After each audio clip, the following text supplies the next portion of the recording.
जय श्री राम। मित्रों, रामायण का यहाँ तक का प्रसंग मैं आपको सुना चुका हूँ। शिव विवाह तक की कथा हमने पहले सुना चुके हैं। इसके बाद का प्रसंग इस प्रकार है। शिव पार्वती संवाद। उनके सिर पर जटाओं का मुकुट और गंगाजी शोभामान थी। कमल के समान बड़े बड़े नेत्र, उनका नीलकंठ था और वे सुंदरता के भंडार थे। उनके मस्तक पर द्वितीया का चंद्रमा सुशोभित था।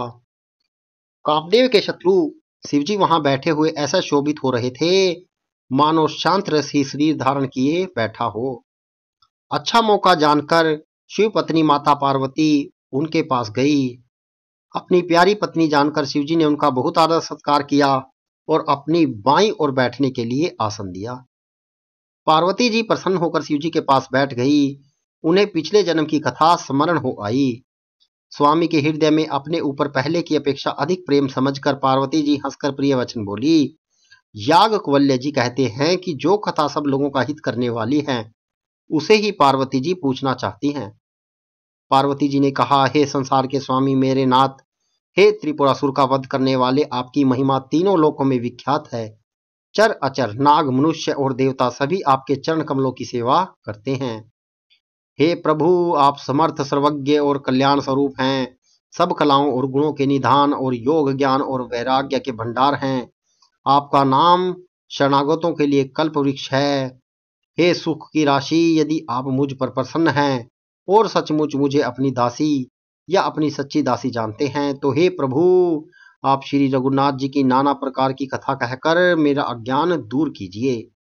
जिस प्रकार कल्प वृक्ष के नीचे हो वह भला दरिद्रता से उत्पन्न दुख को क्यों सहेगा। हे शशिभूषण, हे नाथ, हृदय में ऐसा विचार कर मेरी बुद्धि के भारी भ्रम को दूर कीजिए। हे प्रभु, जो परमार्थ तत्व ब्रह्म के ज्ञाता और वक्ता मुनि हैं वे श्री रामचंद्र जी को अनादि ब्रह्म कहते हैं और शेष सरस्वती वेद और पुराण सभी श्री रघुनाथ जी का गुण गाते हैं। और हे कामदेव के शत्रु, आप भी दिन रात आदर पूर्वक राम राम जपा करते हैं। ये राम वही अयोध्या के राजा के पुत्र हैं या अजन्मे निर्गुण और अगोचर कोई और राम हैं। यदि वे राजपुत्र हैं तो ब्रह्म कैसे, और यदि वे ब्रह्म हैं तो स्त्री के विरह में उनकी मति बावली कैसे हो गई। इधर उनके ऐसे चरित्र देखकर और उधर उनकी महिमा सुनकर मेरी बुद्धि अत्यंत चकरा रही है। यदि इच्छा रहित व्यापक समर्थ ब्रह्म कोई और हैं तो हे नाथ, मुझे उससे समझाकर कहिए। मुझे नादान समझकर मन में क्रोध न लाइए। जिस तरह मेरा मोह दूर हो वही कीजिए। मैंने पिछले जन्म में वन में श्री रामचंद्र जी की प्रभुता देखी थी, परंतु अत्यंत भयभीत होने के कारण मैंने वह बात आपको सुनाई नहीं। तो भी मेरे मलिन मन को बोध न हुआ। उसका फल भी मैंने अच्छी तरह पा लिया। अब भी मेरे मन में कुछ संदेह है। आप कृपा कीजिए, मैं हाथ जोड़कर विनती करती हूँ। हे प्रभु, आपने उस समय मुझ बहुत तरह से समझाया था, फिर भी मेरा संदेह नहीं गया। हे नाथ, यह सोचकर मुझ पर क्रोध न कीजिए। मुझे अब पहले जैसा मोह नहीं है। अब तो मेरे मन में राम कथा सुनने की रुचि है। हे शेषनाग को अलंकार रूप में धारण करने वाले देवताओं के नाथ, आप श्री रामचंद्र जी के गुणों की पवित्र कथा कहिए। मैं पृथ्वी पर सिर टेककर आपके चरणों की वंदना करती हूँ और हाथ जोड़कर विनती करती हूँ। आप वेदों के सिद्धांत को निचोड़कर श्री रघुनाथ जी की निर्मल यश वर्णन कीजिए।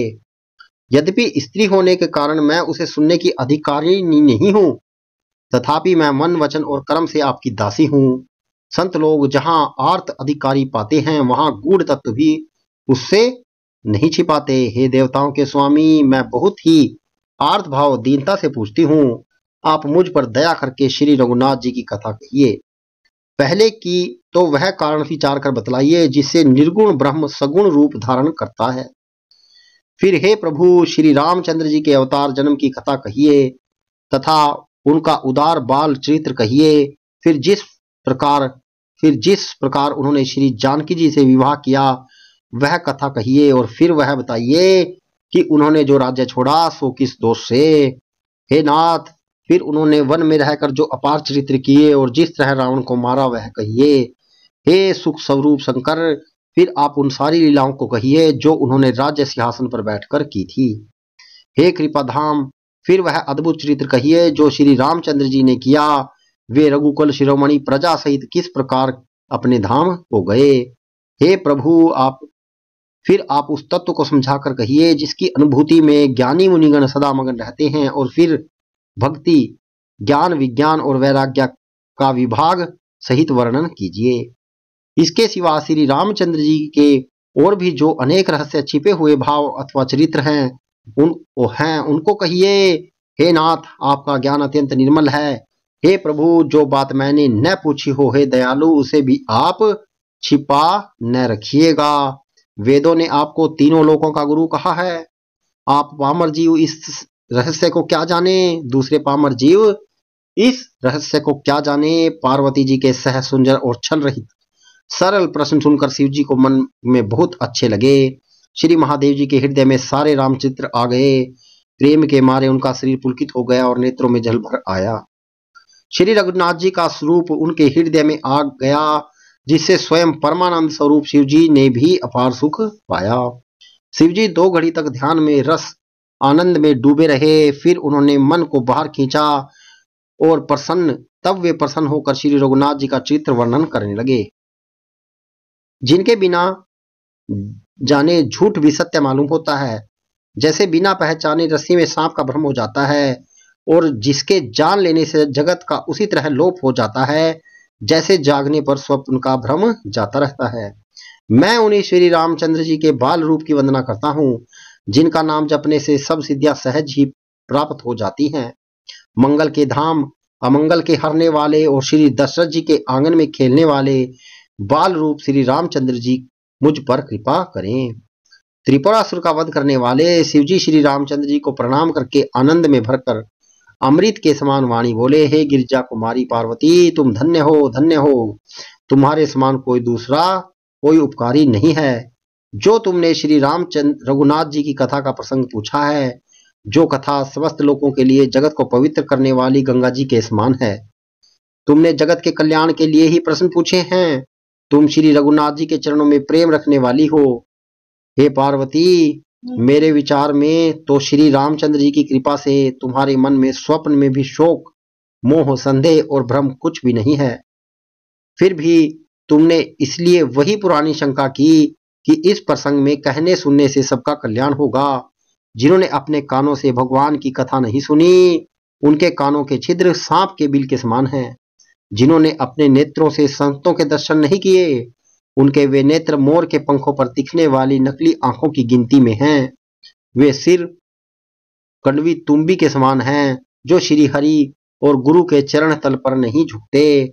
जिन्होंने भगवान की भक्ति को अपने हृदय में स्थान नहीं दिया, वे प्राणी जीते हुए ही मुर्दे के समान हैं। जो जीव श्री रामचंद्र जी के गुणों का गान नहीं करती, वह मेंढक की जीभ के समान है। वह हृदय व्रज के समान कड़ा और निष्ठुर है, जो भगवान के चरित्र सुनकर हर्षित नहीं होता। हे पार्वती, श्री रामचंद्र जी की लीला सुनो। यह देवताओं का कल्याण करने वाली और दैत्यों को विशेष रूप से मोहित करने वाली है। श्री रामचंद्र जी की कथा कामधेनु के समान सेवा करने में सब सुखों को देने वाली और सत्पुरुषों के समाज ही सब देवताओं के लोक हैं, ऐसा जानकर इसे कौन न सुनेगा। श्री रामचंद्र जी की कथा हाथ की सुंदर ताली है, जो संदेह रूपी पक्षियों को उड़ा देती है। फिर राम कथा कलयुग रूपी वृक्ष को काटने के लिए कुल्हाड़ी है। हे गिरजा कुमारी, तुम इसे आदर पूर्वक सुनो। वेदों ने श्री रामचंद्र जी के सुंदर नाम, गुण, चरित्र, जन्म और कर्म सभी अनगिनत कहे हैं। जिस प्रकार भगवान श्री रामचंद्र जी अनंत हैं, उसी तरह उनकी कथा, कीर्ति और गुण भी अनंत हैं। जो भी तुम्हारी अत्यंत प्रीति देखकर जैसा कुछ मैंने सुना है और जैसी मेरी बुद्धि है, उसी के अनुसार मैं कहूंगा। हे पार्वती, तुम्हारा प्रश्न स्वाभाविक ही सुंदर, सुखदायक और सत्सम्मत है, और मुझे तो बहुत ही अच्छा लगा है। परंतु हे पार्वती, एक बात मुझे अच्छी नहीं लगी, यद्यपि वह तुमने मोह के वश होकर ही कही है। तुमने जो यह कहा कि वे राम कोई और हैं, जिन्हें वेद गाते हैं और मुनिजन जिनका ध्यान धरते हैं, जो मोह रूपी पिशाच के द्वारा ग्रस्त हैं, पाखंडी हैं, भगवान के चरणों से विमुख हैं, और जो झूठ सच कुछ भी नहीं जानते, ऐसे अधमनुष्य ही इस तरह की कहते सुनते हैं। जो अज्ञानी मूर्ख अंधे और भाग्यहीन हैं और जिनके मन रूपी दर्पण पर विषय रूपी काई जमी हुई है, जो व्याभिचारी छली और बड़े कुटिल हैं और जिन्होंने कभी स्वप्न में भी संत समाज के दर्शन नहीं किए हैं और जिन्हें अपने लाभ हानि नहीं सूझती, वे ही ऐसी वेद विरुद्ध बातें करते हैं। जिनका हृदय रूपी दर्पण मैला है और जो नेत्रों से हीन है, वे बेचारे श्री रामचंद्र जी का रूप कैसे देखें, जिनको निर्गुण सगुण का कुछ भी विवेक नहीं है, जो अनेक मनगढ़ंत बातें बका करते हैं और श्री हरि की माया के वश में होकर जगत में जन्म मृत्यु के चक्र में भ्रमते फिरते हैं। उनके लिए कुछ भी कह डालना असंभव नहीं। जिन्हें वायु का रोग, सन्निपात, उन्माद आदि हो गया है, जो भूत के वश हो गए हैं और जो नशे में चूर हैं, ऐसे लोग विचार कर वचन नहीं बोलते। जिन्होंने महामोह रूपी मदिरा पी रखी है, उनके कहने पर कान नहीं देना चाहिए। अपने हृदय में ऐसा विचार कर संदेह छोड़ दो और श्री रामचंद्र जी के चरणों को भजो।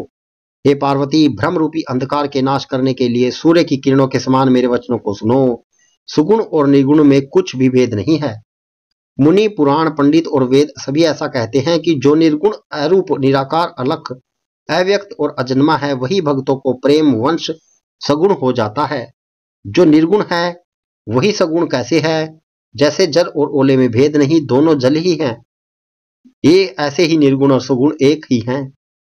जिनका नाम भ्रम रूपी अंधकार के मिटाने के लिए सूर्य है, उसके लिए मोह का प्रसंग भी कैसे कहा जा सकता है? श्री रामचंद्र जी सचिनानंद स्वरूप सूर्य हैं। वहां मोह रूपी रात्रि का लवलेश भी नहीं है। वे स्वभाव से ही प्रकाश रूप और षोडश ऐश्वर्य युक्त भगवान हैं। वहां तो विज्ञान रूपी प्रातःकाल भी नहीं होता। अज्ञान रूपी रात्रि हो तो तब तो विज्ञान रूपी प्रातःकाल हो। भगवान तो नित्य ज्ञान स्वरूप हैं। हर्ष, शोक, ज्ञान, अज्ञान, अहंता और अभिमान, ये सब जीव के धर्म हैं। श्री रामचंद्र जी तो व्यापक ब्रह्म, परमानंद स्वरूप, परम परात्पर प्रभु और पुराण पुरुष हैं। इस बात को सारा जगत जानता है।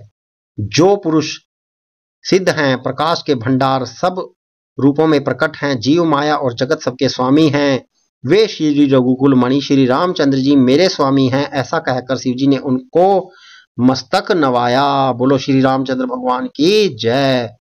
अज्ञानी मनुष्य अपने भ्रम को तो समझते नहीं और वे मूर्ख प्रभु श्री रामचंद्र जी पर उसका आरोप करते हैं। जैसे आकाश में बादलों का पर्दा देखकर कुविचारी अज्ञानी लोग कहते हैं कि बादलों ने सूर्य को ढक लिया है।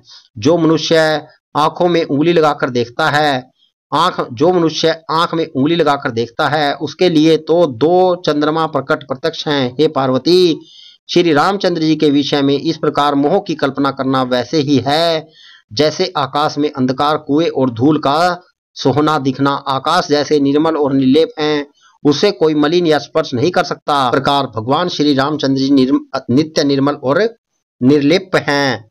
विषय, इंद्रियां, इंद्रियों के देवता और जीवात्मा, ये सब एक की सहायता से एक चेतन होते हैं। अर्थात विषयों का प्रकाश इंद्रियों से, इंद्रियों का इंद्रियों से, देवताओं से और इंद्रिय देवताओं का चेतन जीवात्मा से प्रकाश होता है।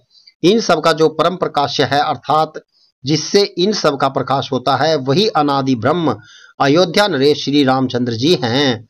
यह जगत प्रकाश में है और श्री रामचंद्र जी इसके प्रकाशक हैं। वे माया के स्वामी और ज्ञान तथा गुणों के धाम हैं, जिनकी सत्ता से मोह की सहायता पाकर जड़ माया भी सत्य सी भासित होती है। जैसे सीप में चांदी की और सूर्य की किरणों में पानी की बिना हुए भी प्रीति होती है। यद्यपि यह प्रीति तीनों कालों में झूठी है, तथापि इस भ्रम को कोई हटा नहीं सकता है। इसी तरह यह सारा संसार भगवान के आश्रित रहता है। यद्यपि यह असत्य है तो भी दुख तो देता ही है।